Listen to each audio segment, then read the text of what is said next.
Mahatma फुलेंबद्दलच्या factual detail ज्या आहेत त्या की समजा जिथं जी मुलं UPSC किंवा MPSCचा अभ्यास करतात त्यांच्यासाठी तर त्या आहेच. फॅक्च्युअल डिटेल जे आहेत ते की कटगुणचे होते मूळचे, सातारा जिल्ह्यातलं खटाव तालुका जो आहे तो वडूजवळचं गाव आहे कटगुण, आणि नंतर ते पुरंदरजवळ खानवडी म्हणून गाव आहे तिथं शिफ्ट झाले. त्यांचे पूर्वज जे होते ते पेशव्यांना फुलं पुरवायचं काम करायचं, त्यामुळे त्यांचं आडनाव फुले पडलं. मूळ आडनाव जे आहे ते गोरे असं होतं.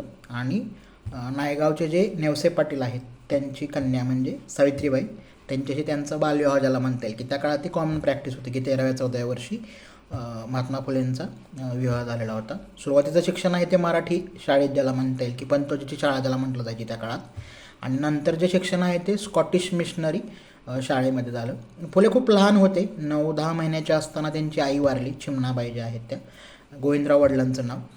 तर फुल्यांचे वडिलांची मांडलेली बहीण होती एक सगुणाबाई क्षीरसागर म्हणून, तर त्यांनी फुल्यांचा सांभाळ केला आहे.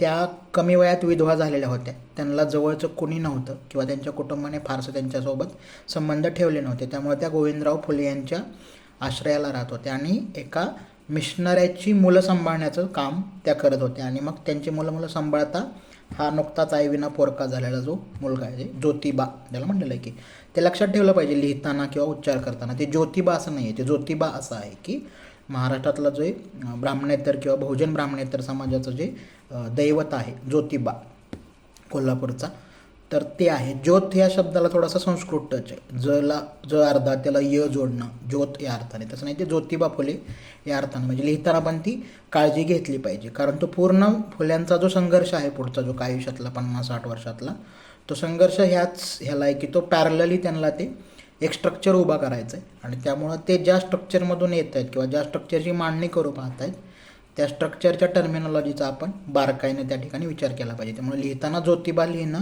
हे त्या ठिकाणी लक्षात ठेवलं पाहिजे की ज्या स्ट्रक्चरच्या विरोधात ते लढत आहेत त्या अर्थानं मी म्हणतो.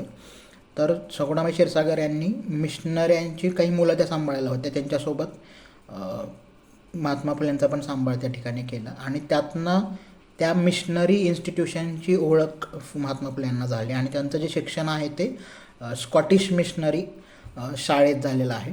आणि त्यांच्यावर जो सगळ्यात महत्त्वाचा जो प्रभाव आहे तो थॉमस पेन याचा जो राईट्स ऑफ मेन नावाचा जो ग्रंथ आहे त्याचा आहे की त्यामध्ये ती टर्मिनॉलॉजी वापरली जाते की सर्व माणसं समान आहेत किंवा ईश्वराचे लेकरं आहेत, तर त्यामुळे त्यामध्ये भेद असता कामा नये, जे की फुल्यांना वारंवार आजूबाजूला दिसत होते.